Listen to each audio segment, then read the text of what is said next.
네, 이번 코너는 취재 파일입니다. 관심사가 큰 경제 이슈를 하나 골라 심층적으로 파헤쳐봅니다.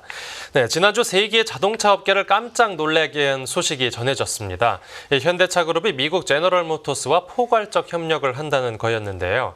양사의 판매량을 합치면 단숨에 세계 1위인 일본 도요타를 뛰어넘는다고 하는데 그 정의선 현대차 회장과 메리바라 GM 대표가 손을 잡기로 한 이유와 이번 협력을 통해서 얻을 수 있는 양측의 실익은 무엇일지 기업금융부 김경림 기자가 정리했습니다. 네, 어서 오십시오. 안녕하세요. 네, 양사 간 이번 협력의 의미부터 짚어주시죠. 현대자동차가 창사 이래 처음으로 첫 글로벌 제휴 파트너로 GM을 낙점했죠. 그래서 양측 간의 사업 내용에 관심이 집중되고 있는데요. 현재까지 공개된 포괄적 업무 제휴는 말하자면은 공개연애와 같은 거라고 볼 수 있습니다. 네. 그러니까 양사 간이 이런 관계를 갖고 있다는 거를 글로벌하게 밝힘으로써 다른 완성차 업체들은 이들 관계를 넘볼 수 없는 상황이 된 거라고 할 수 있습니다. 네. 지금 단계에서는 약간 느슨해 보이는 동맹이라고 볼 수 있는데 그럼에도 불구하고 주목을 받는 이유는 양사가 산업계에서 갖는 위상 때문입니다. 그래서 뭐 예컨대 막 옆집 청년이 누구랑 연애한다 이러면 아무도 관심이 없겠지만 방탄소년단 누가 뉴진스 누구랑 연애한다더라 그러면은 뭐 확연히 다르지 않습니까? 네. 이처럼 양사가 자본 제휴, 공동 생산 등 구체적 사업 협력을 본격화할 경우 도요타를 제치고 세계 1위도 넘볼 수 있다고 하는데요. 서로 비교 우위가 확실하기 때문에 윈윈이 가능하다고 합니다. 네, 두 회사가 협력하기로 한 그럼 핵심 이유는 뭐였을까요? 굵직하게 정리하자면, 그러니까 러프하게 정리하자면 미래 시장에 대응하겠다는 겁니다. 네. 양사가 이번 제휴를 이후에 발표한 내용을 이제 한 문장 한 문장씩 볼 필요가 있을 텐데요. 양사가 밝힌 내용을 보면은 첫째, 승용차와 상용차의 공동 개발과 생산, 그다음에 공급망 관리, 그다음에 친환경 에너지 기술 개발 등을 언급하고 있습니다. 저는 이 단어를 하나하나 좀 볼 필요가 있다고 생각합니다. 네. 그러니까 GM 입장에서 사실 시장으로 접근했을 때, 소비자 시장으로 접근했을 때 한국은 전혀 매력적이지 않을 겁니다. 그럼에도 불구하고 현대차와 손을 잡았다는 것은 현대차의 국내 시장 점유율이 아닌 다른 것들을 봤다는 얘기로 해석할 수 있겠죠. 어떤 거겠죠? 현대차 강점이 많긴 한데 그중에서 GM 입장에서 현대차가 비교 우위를 갖는 강점은 바로 친환경차 개발 기술이라고 해석이 됩니다. 네. 그 시장조사 업체 SNL 리서치에 따르면 올해 7월까지 중국을 제외한 글로벌 전기차 판매에서 3위를 한 곳이 현대차입니다. 1위는 테슬라, 2위는 폭스바겐인데요. 뭐 중국을 끼더라도 비아디나 지리가 각각 1, 2위인데 여기는 워낙 내수 시장이 크니까 그렇게 의미가 있다고 보기에는 어렵습니다. 네. GM이 한마디로 전기차에 설 곳이 없습니다. 그래서 지난해에는 GM은 전기차 올인 계획을 수정하기도 했습니다. 불과 GM은 몇 년 전만 해도 포드와 함께 뭐 2020년대 중반까지 전기차 판매량을 100만 대로 늘리겠다 이런 식의 전동화 전략을 강조한 바 있는데요. 하지만 시장이 예상과 다르게 전기차 판매가 부진하면서 이런 계획, 이런 전략을 수정하게 된 것이죠. 네. 그리고 뭐 일본 혼다와도 3만 달러 미만의 대중화된 전기차를 개발하겠다는 계획을 발표한 바 있는데 그로부터 1년 반이 지난 지난해 10월께 그런 계획을 철회하기도 했습니다. 예. 반면에 현대차는 친환경에 그룹 사활을 걸고 있다고 해도 뭐 과언이 아닙니다. 요즘에 뭐 인기 있는 캐스퍼 일렉트릭이나 EV3, 그러니까 대중화 모델이죠. 네. 이런 게 또 꽤 인기가 있고 아이오닉 같은 경우에도 미국에서 어느 정도 자리 잡은 전기차 모델입니다. 그 현재 조지아주에서 현대차가 그 메가 플랜트라는 그 커다란 공장을 짓고 있는데 이 공장은 완전 전동화 중심이라고 합니다. 그래서 전기차와 하이브리드 중심으로 생산을 시작할 예정이고요. 그래서 일부 이제 증권가 자동차 전문 애널리스트들 이런 평가도 하는데요. 뭐 PHEV, 하이브리드 전기차부터 PHEV, 순수 전기차까지 전동화와 관련된 모든 라인업을 갖춘 완성차 업체는 현대차밖에 없다는 말이 나올 정도입니다. 뭐 정리하자면은 전기차 시장을 놓친 GM이 현대차에 손을 내밀었다 정도로 정리할 수 있지 않을까 싶습니다. 네, 결국은 이제 GM이 더 아쉬웠다라는 얘기인데 현대차 입장에서는 다른 선택지가 있었을 수도 있을 텐데 그 중에서도 GM하고 손을 잡은 특별한 이유가 있겠죠. GM의 가장 큰 강점 중에 하나는 GM이랑 포드가 두고 수 있지만 뭐 GM의 가장 큰 강점은 그 전국에 깔려 있는, 그러니까 미국 전역에 깔려 있는 생산망입니다.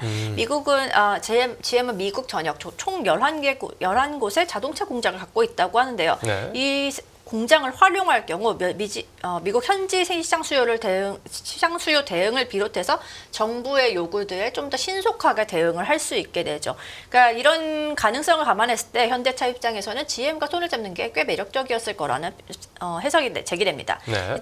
현재 현대차가 처한 약간의 걸림돌이라고 하면은 전기차 판매를 늘리고 싶은데 지금 생산하는 전기차는 대부분 한국에서 생산합니다. 그래서 미국에서 수출을 하더라도 인플레이션 감축법에 따른 그 보조금 지원을 많이 받지는 못한다고 하는데요. 네. 만약 현대차가 지금 미국 조지아주에 짓고 있는 그 전동화 전용 공장을 비롯해서 GM의 11곳 생산 기지까지 활용을 하게 된다면은 훨씬 신속한 대응이 가능해집니다. 네네. 또 아울러 두 회사가 그 뭐 배터리 소재, 철강제 등의 부품 공급망을 공유하는 방식으로 이제 규모의 경제를 달성해서 생산 비용을 절감하는 것도 가능해지는데요. 네. 그러니까 보조금 없이도 싼 중국산 전기차에 대응하기 위해서는 아무래도 전기차 가격에서 큰 비중을 차지하는 배터리 가격을 줄이는 게 중요한데 이런 배터리 부품이나 소재를 규모의 경제로 싸게 삶으로써 이제 전기차 가격도 같이 줄일 수 있지 않냐라는 예상이 가능합니다. 특히 네. GM이 이미 LG 에너지 솔루션이나 삼성 SD와 합작 법인을 세우고 미국의 여러 가지 배터리 공장을 운영하거나 짓고 있다는 점에서 여기 현대차까지 가세하면은 더욱더 큰 시너지가 날 것으로 예상됩니다. 네, 그렇겠군요. 그러면 GM 공장에서 만들어진 현대차를 이제 우리가 타볼 수도 있다라는 얘기인데, 그런데 양사가 좀 서로 경쟁사 아닙니까?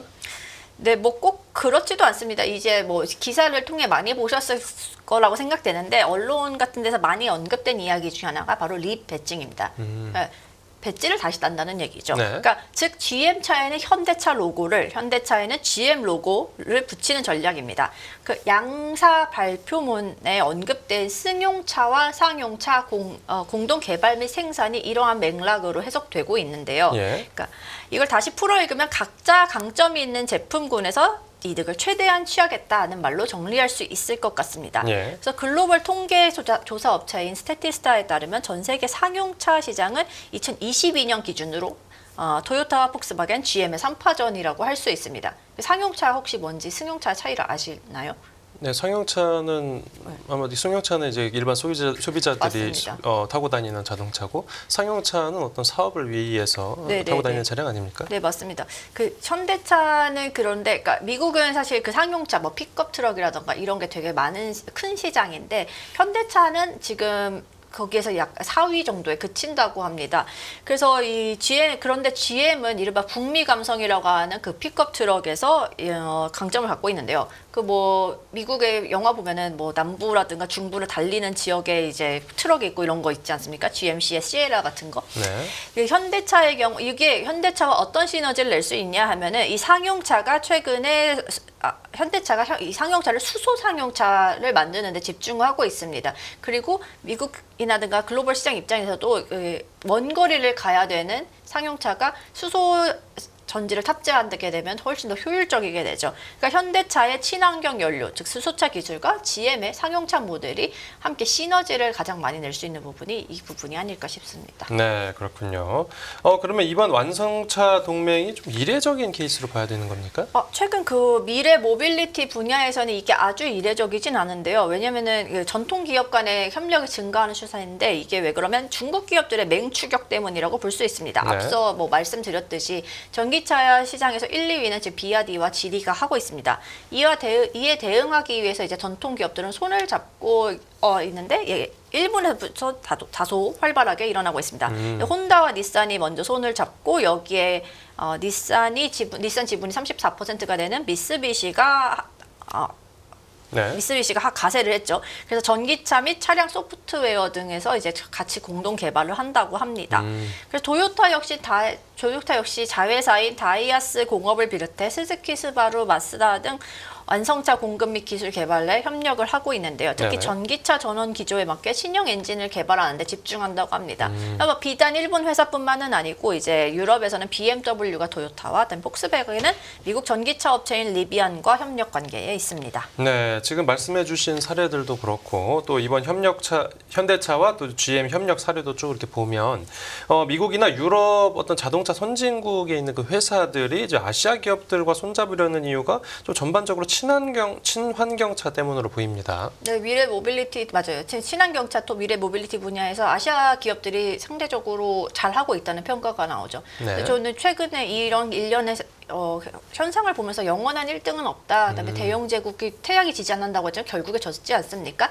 마찬가지로 그 비단 산업군이나 기업뿐만 아니라 이제 국가에서도 마찬가지인 것 같은데요. 예컨대 최초의 자동차를 개발한 곳은 메르세데스 벤츠죠, 독일에. 그다음에 자동차 대량 생산의 본거지는 미국의 디트로이트입니다. 그러니까 제조업으로 크고 있는 국가였던 일본과 한국에서는 이들 국가가 사실 넘을 수 없는 장벽 같은 것이었는데요. 네. 그럼 이들을 어떻게 이길 수 있을까, 어떻게 따라잡을 수 있을까 생각을 했을 때 미래 모빌리티를 선점하자, 그 기술을 선점하자라고 판단하지 않았을까 싶습니다. 네네. 그래서 후발주자들에게는 절치부심이라는 그런 카드가 있지 않습니까? 그 내연 기관 강국들 사이에서 일본이나 한국이 살아남을 수 있는 방법은 바로 미래를 선점하는 것이었습니다. 그래서 일본 도요타 같은 경우에는 이미 1970년대부터 수소 연료 전지 개발을 시작했고요. 네네. 현대차도 1990년대부터 수소차 개발을 시작합니다. 그래서 실제로 현재 수소차 기술의 대부분 과반 이상이 도요타가 특허를 내놓은 그 기반 기술이라고 합니다. 네네. 그러니까 말하자면은 이제 수소차를 개발하고 싶으면 도요타가 이미 만들어 놓은 그 기초 기술을 활용할 수밖에 없다라는 얘기입니다. 그래서 현재 캐즘 역시 일종의 레깅 현상이라고 볼 수 있는데 얼리 어답터들은 이미 어느 정도 전기차 소비를 마쳤고 대중에 확산하기까지 지연되고 있다는 건데 여기에 뭐 미국 대선 등 정치 변수도 남아 있기 때문에 이제 이런 아시아 제조업체들이 패권을 완전히 장악하는가? 그거는 시간 문제라고 생각이 됩니다. 네, 알겠습니다. 오늘 취재 파일은 여기서 마무리하겠습니다. 잘 들었습니다. 감사합니다.